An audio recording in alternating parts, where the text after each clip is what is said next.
Good morning, everyone. It is Tuesday, December 15th, 2020. Time to take a break with Drake. We are coming to you live from the Plaza Theater. I'm going to show you the outside webcam. What am I doing? Is it? No. Here we go. There's the street. It's a frozen. It's not frozen. But it's not too frozen. It's a chilly morning of 37 degrees with a 90% chance of rain today. You're looking straight east on the Lewis and Clark Trail, by the way. Yep, there's a Christmas tree out in front of the plaza. And minimal traffic this morning. Yeah, we could do a Christmas tree in our house, but why? It would be a fraction of this tree. We see all the trees outside. The tree is so big we can't even see out our front door. So if you already have a Christmas tree, yeah, that's so big that you cannot see out your front door. We go down, our front door goes and looks right up the East Lewis and Clark Trail. Yeah.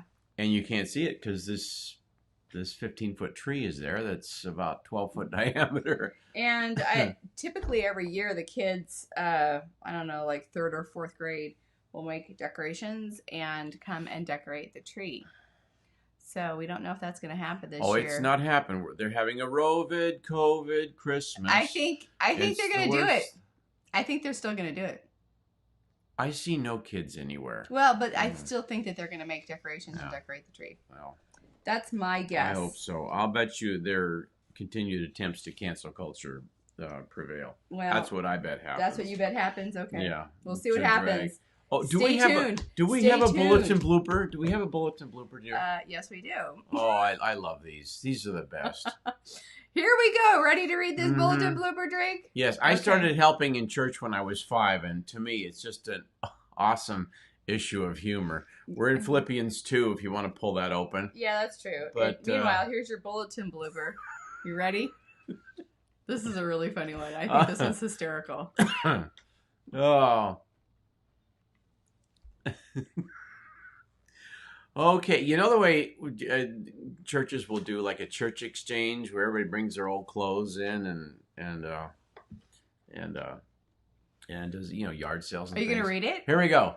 Church bulletin blooper from I don't know when. The ladies of the church have cast off clothing of every kind. They may be seen in the basement on Friday afternoon. Is that the clothing? Or the ladies who have cast off their clothing? Yeah. Or the ladies? Okay. Now grammatically, the antecedent in that sentence is not clear. Well, there is no antecedent. There's no pronouns. The pronouns. But it implies that the ladies have cast off their clothing. Yeah, are they doing the bear dance? Oh, gosh. Bear dance in the church basement. And one Grecian urn. And one Grecian urn. Oh, my goodness. Oh, so funny. Anyhow, Philippians 2. It is December 15th, in the middle of the month already. It is tomorrow at noon. Yeah. It is the middle of the month. You always like to know these exact times of division. Yes. Okay. Get this from our calendar. Mm-hmm. From our calendar that we are eager and ready to send you for 2021 daytime and everything. We have a few left. December 14th. Get them while they're hot. Yeah, December 14th, yesterday. Mm-hmm. George Washington died 1799. 221 years ago. I'm going to turn that light over there on a little more. I feel like we're still sitting in a dark cave. Oh, it's all right. It's so dark. Do what you want. Okay. George Washington, and in 1799, before he died, he warned, urged, pleaded, implored with the people of the country, the leaders, the signers of the Declaration of Independence, the pastors, the teachers. He said, teach reading. Teach the children growing up to read the Bible. He said that in 1799. He says, if we do not, this freedom experiment is not going to work. They started that in 1799, and come 1805, it had already changed the entire atmosphere and the culture. R.C. Sproul died yesterday, 2017, 3 years and 1 day ago. His ministry was the Legionnaires. Legionnaires. Yeah, and Legionnaires is still going, and they bought our sound booth. One of them did. They're using, one of the Legionnaires guys. A.B. Simpson was born 1843 today. Mm-hmm. Founder of the Christian and Missionary Alliance, and sent hundreds of missionaries. Oh, overseas. hey, Richard has a funny one. He says, I always like the sign at a secondhand charity store. It said, all unauthorized vehicles will be towed away. Signed, Our Ladies of Mercy. Not so merciful. Yeah. Not so merciful. Oh, my That's God. Yes, funny. you kind of have to put that up, but it's just a strange thing. Donald McGavern, the great mission mind of the School of World Mission, was born 1897 today. 123 years ago. My grandmother, my paternal grandfather was born 1897. That was a busy year. Oh, yeah. Oral Roberts died 11 years ago today. Mm-hmm. Started a great university with ORU. a fantastic med school. Yeah. At ORU. But so, yeah. anyhow, the calendar. That's in there. Yeah. Yep, we are in Philippians 2 today. I'm going to slide this over so I don't get neck bonk. Oh, you know what? While you get started, I'll pull up your verse, but I'm going to go get something that I wanted to share with everybody about the 7 streams later on. Oh, okay. Before we close out. Yeah. Yeah. So here's your starting verse. Yeah. For today. Do nothing. This is Philippians 2, right back. verse 3. I'll be right here. Okay. Do nothing out of selfish ambition or vain conceit. Rather, in humility, value others above yourselves. And the NIV says, do nothing out of vain conceit, but in humility, consider others better than yourselves. Value others above yourselves is the version on the screen.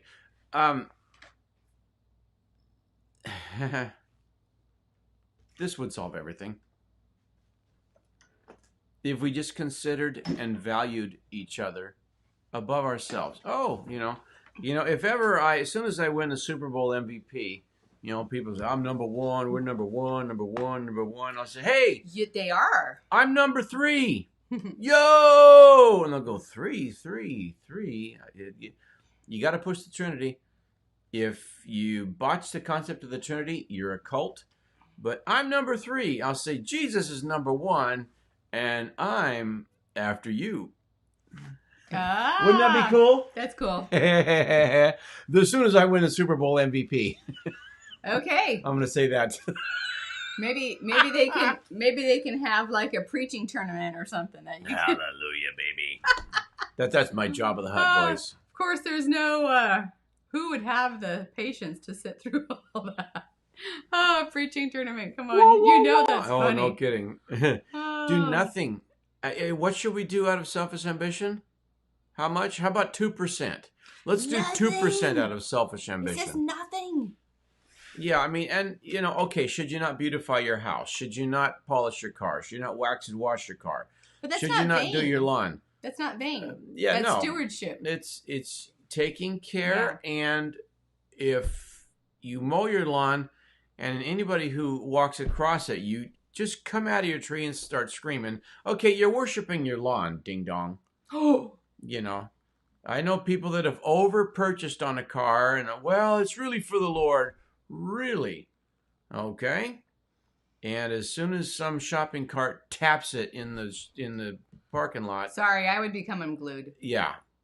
They come completely unglued. And the person that they told, well, it's really the Lord's car. And somebody who they were hoping to invite to church, bumped it at the shopping. And this guy just came out of his tree. I mean, total monkey madness. Well, Crazy. I would be a little bit irritated for sure. Yeah, you're a little irritated. But that person matters more than this car does. It's true. They do. So, even the most expensive car. Good morning, Pamela Sykes. Yay, Pam. Tonight, we might be cooking with Pam. Maybe. You're funny. You're funny. But we should do nothing out of selfish ambition because, when someone does bump your car, even on accident, you can get out and go, golly, are you all right? You know, because it's traumatizing to have a car tap. Mhm. I made a really dumb mistake trying to caravan with a person who wasn't thinking, but I had to stick with them. Way pre-GPS, pre-cell phone. If we get lost in New York, I'm never going to find this guy. So I'm pressing. He takes a wild turn without warning, without blinker. I try to follow him, and I clipped a headlight on this car by me. Brand new snowball white executive Ford. Oh my goodness. It was an executive for the New York Communication Company. I got out and just trotted back to his car. I said, sir, I think that was just about the stupidest thing I've ever done in my life. I am so sorry. And he, nobody gets together after a car clip or an accident. And so, you okay? But I did. I just came out of me. I'm right out of New York City, and I'm from a small town of 700, so you just care about others, or you don't get to stay in the community for really. So I just tried. I said, "Sir, that was so bad. That was so bad. I couldn't believe I did that. Whatever." He was like, "Wow, nobody acts like this at a car accident." And what is your insurance information? And we traded that. It was a company car. He called in and says, hey, I'm going to be a little bit late here. If one of you can come pick me up, let's get this on a tow or whatever. Mm-hmm. Before we left, he wanted a copy of my resume. He says, we need guys like you at our company. Wow. Did you get a job? No, it wasn't. It wasn't the bracket of work. It was too electronic and all that stuff. Yeah. But he wanted my resume. He wanted to hire me. Yeah. I just ran into him. Because of your character. I considered his... It was your character. I considered his feelings more important than my own. Mm. You know, none of this, hey, buddy, what are you doing? Consider others better than yourselves. Value them above yourselves. Verse 4, not looking to your own interests, but each of you to the interest of the others. I love that. Mm-hmm. Each of you should, here's the NIV straight on, each of you should look not only to your own interest, but also to the interest of others. That is a community mindset. Mm-hmm. Churches should be this way. Families need to be this way. This competition and squabbling and fighting and and you know, we got a couple of grand boys, and man, they are turning into wild boys fast. They are strong. They are beautiful. They are hilarious. And they're competing. They're starting to compete now. Mm-hmm. And I'm going to do a thing with chocolate this week. You are? Mm-hmm. What? I've got an idea. Yep. Wow. I'm gonna. They're not watching because they're 2 and 3, 2 and 4. Oh, but, okay. And they're the same size too, by the way. Yeah. The younger one is a beast. A cute little beast. Yeah, and the older one is fast and gorgeous. But well, that's gonna be a lot of fun, and I'm gonna. Yeah, Serena's got to. She could take off for a meeting with her one of her business partners, but I'm going to break off 2 cubes of chocolate and give them both to one, and see if he shares the other one. Oh, that's going to be good. Mm-hmm. Yeah. And if he shares that one, I'll give him 2 more. Mm-hmm. To train him how things multiply in your hands. Mm-hmm. Yeah, that's good. That's good, Grandpa. Mm-hmm. Yeah. You know, this nothing is fair. Nothing is even, nothing is equal. This jive that's getting pushed, it's a hood for communism to sneak into the culture. Equality, is, and that's what they were saying 100 years ago in Russia. Everything will finally be fair. Mm-hmm. Fair among all the peasants, but it's not fair between them and the rulers. The rulers, good grief.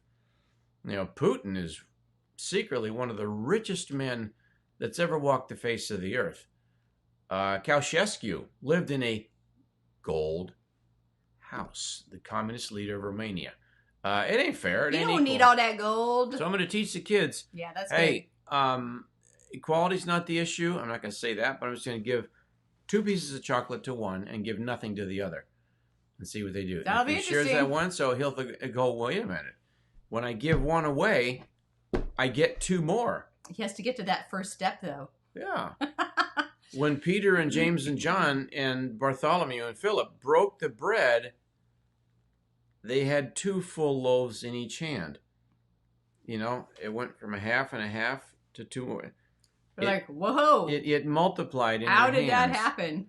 And if you can get into God's realm, goodness and charity and things that are needed, they multiply in your hands. When you consider others. I wanted to share a little story better really than quick. yourself. Go ahead, honey. So this whole concept, if you've ever seen the movie A Beautiful Mind, that is about the life story of John Nash, the Nash equilibrium that he developed is exemplified. This is put into practice. The Nash equilibrium puts into practice this very idea, and he won a Nobel Prize for economics. I think that's what the movie ends with. Sorry to spoiler alert. No, I'm not a spoiler. That's that's good. But the concept was, if everybody thought about the competition, then you will all choose better and everybody advances much more quickly than if you all went for the number one thing. Instead of all competing for number one, if you settled for like a secondary thing, then you will everybody will advance more quickly. Mm-hmm. It was just a different way of thinking, and it's interesting how that I feel like that correlates. That movie correlates with this verse, these verses right here. Sure, it does. Yeah, sure it does. And the American patent culture, where the guy who thought up the idea and invented the idea, the patent goes to him. The royalties go to him. That guy, his wealth just exploded. And hiding this and that, but they invested, they beautified, they put in gardens, they started to pave the streets around them. They hired. Mm-hmm. They hired. I mean, I saw the Biltmore Mansion. We drove by it many times, and my parents have been there, and my relatives have been there. But the Biltmore Mansion, George Vanderbilt built the biggest home in the USA, 120,000 square feet. You can't even fathom how big that is. That's pretty big for a house. But he fully employed everybody in 265 families on his property. Wow. Is he some greedy, selfish capitalist? Look at all the employment he's doing. He changed the railroads. He opened up America. It needs to all be seized from him and then equal. Oh, and then let Pelosi and Schumer distribute it fairly? Shut up. No, come on. Anyhow, considering others better than yourselves solves all of this. Each of you should look, verse 4, each of you should look not only to your own interest, but also to the interests of others. I already read that. Okay. So that's your considerings. Galatians 6:5 says, carry your own load. Mm-hmm. Everyone should carry their own load. That solves the welfare issue. Right. Just like that. I mean, these solutions are so monumental in the Bible, but they take out this one verse, and then, the legal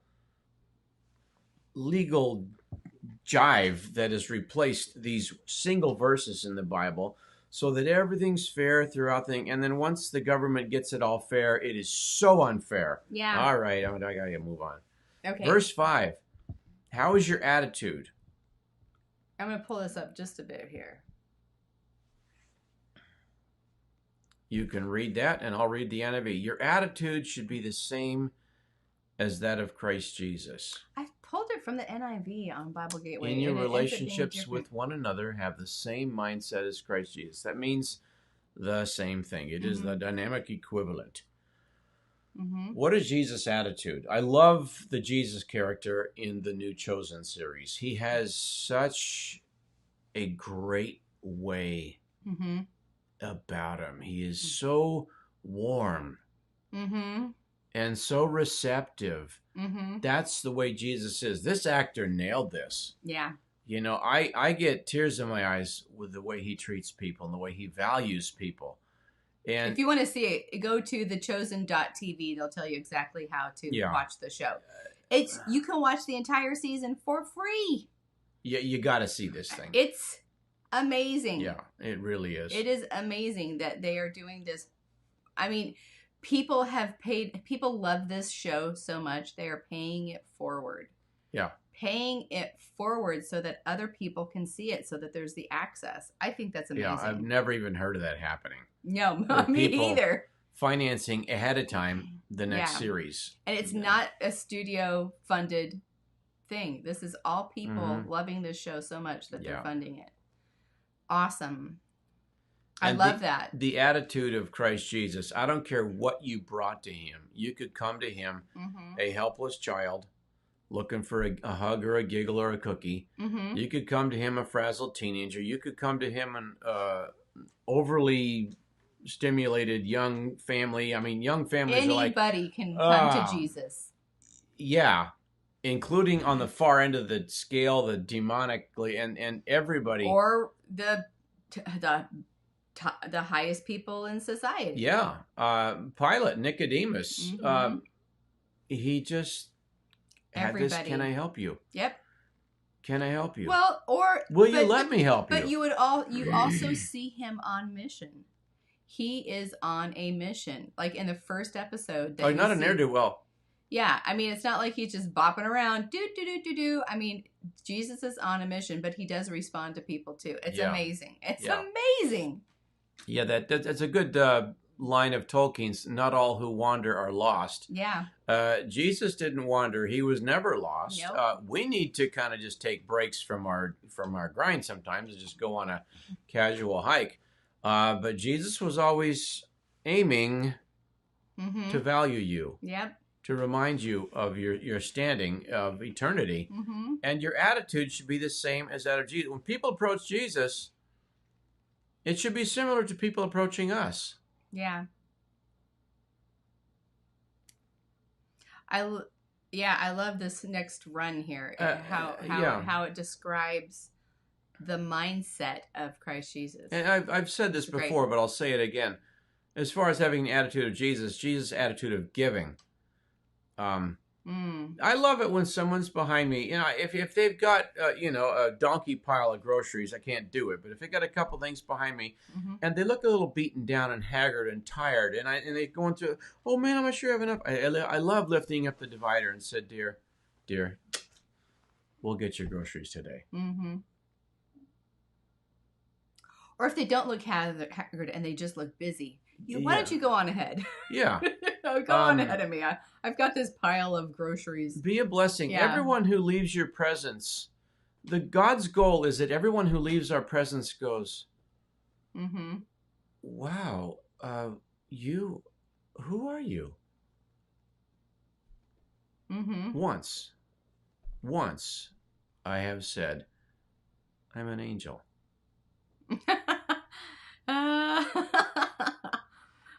Now you parse out and you break down that word in Greek, and it means messenger of God. Someone who brings a memo from God. I have, I don't see any wings back there. It can be so. I fly. You like to fly all the time, Mister. Oh, I need a ticket, or I can't survive. Airplane ticket. I mean. Yeah, it's very good to have people leave your presence and go, my goodness, does he work for Jesus or something? Jesus or who is this guy? Now, Jesus, it was time to come down. Galatians, it says, in the fullness of time, God sent forth his son. Yep.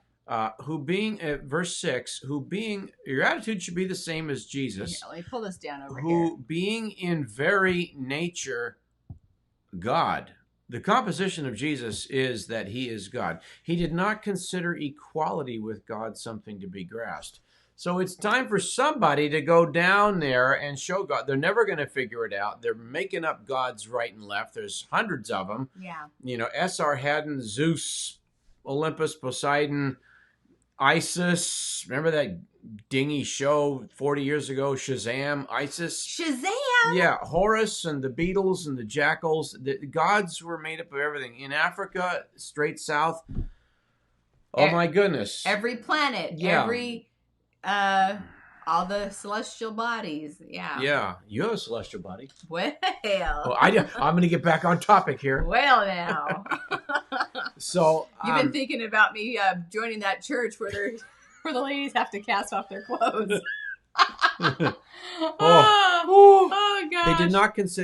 Jesus did not consider equality with God something to be grasped. He's like, no, let go of the safety bar of heaven. No, I ain't leaving. He said, it's fine. I'll let this go.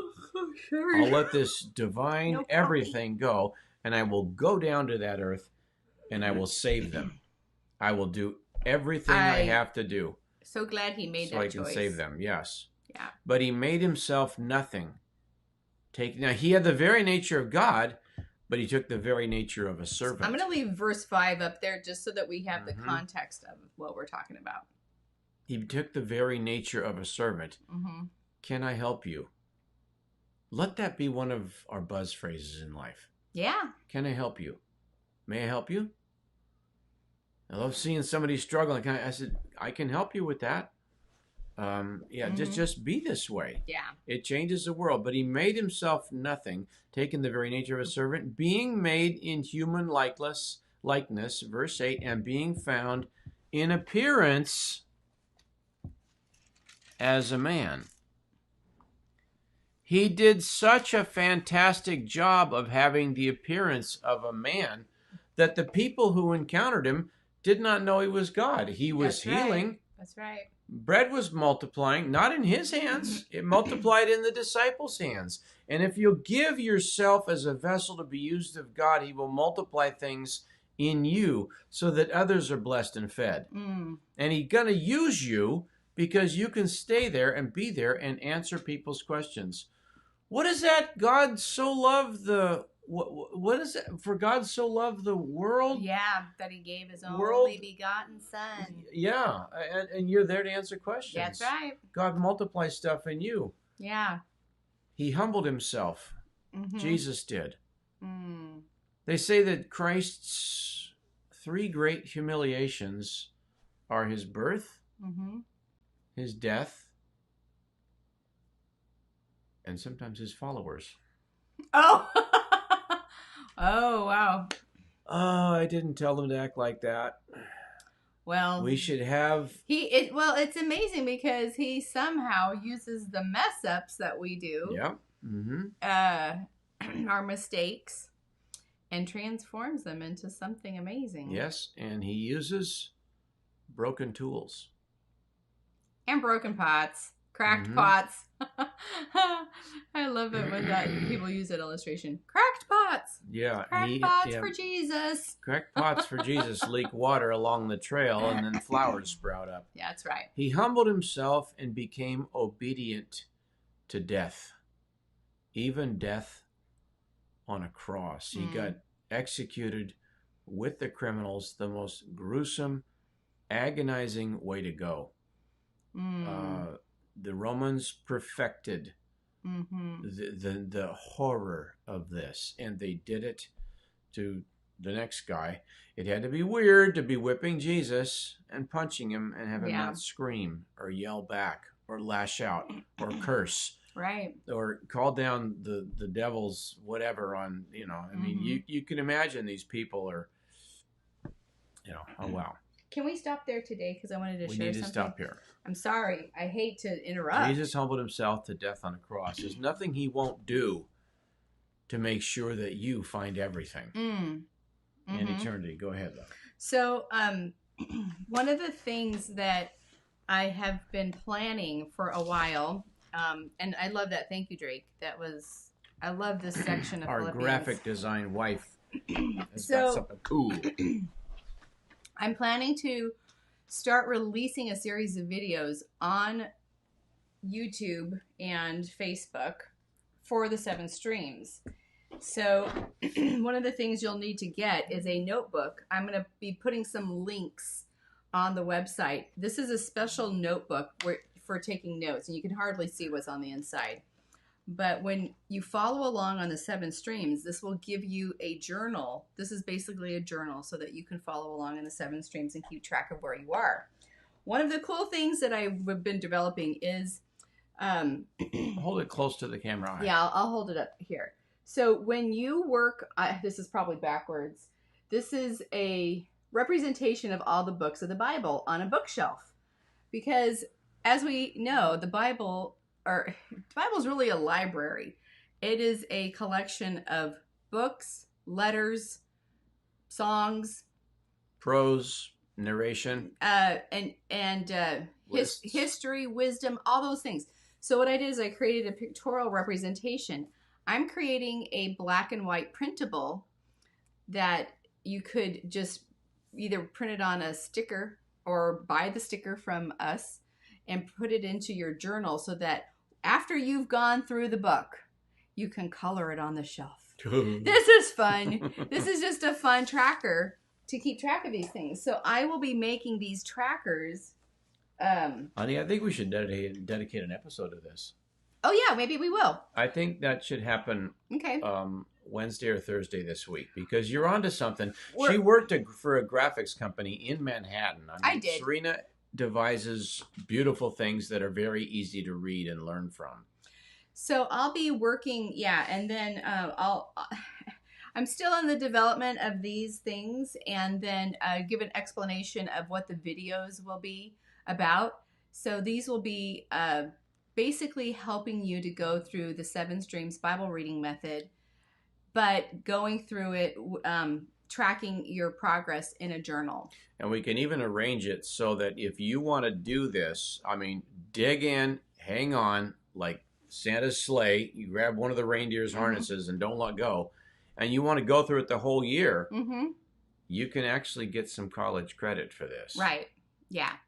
We're both certified to give out college credit for someone who sticks with a program. Well, what you'll get at the end, if you wish to sign up and make this a serious study, then you can earn a certificate from the 7 Streams.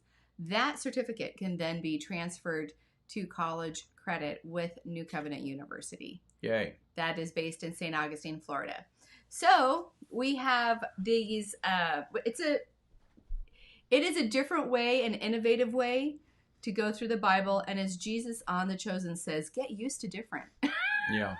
And That's one of the buzz The phrases. most exciting thing for me in my life is when someone, and I teach them in the class or on this system or online or whatever, I teach them and they end up to where their eyes bulge and they go, whoa, I'm getting it. Yeah. I'm finally getting it. Yeah. I've been lost all my life. I vaguely get it, but I'm really getting it now. The fog is lifting. I'm seeing the layout, the map. I'm seeing what God's up to. And now I'm understanding what God's up to with me. Oh, golly. I live for that feedback. Yeah. Yeah. So and that's why we do all of this. Yeah. Because we want you to know the Bible. Yeah. And why do we want you to know the Bible? Because we want you to know the power of God and how it can transform your life. So, are you going to bless us out, huh? Yep.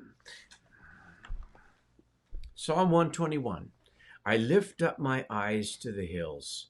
Where does my help come from? My help comes from the Lord, the maker of heaven and earth.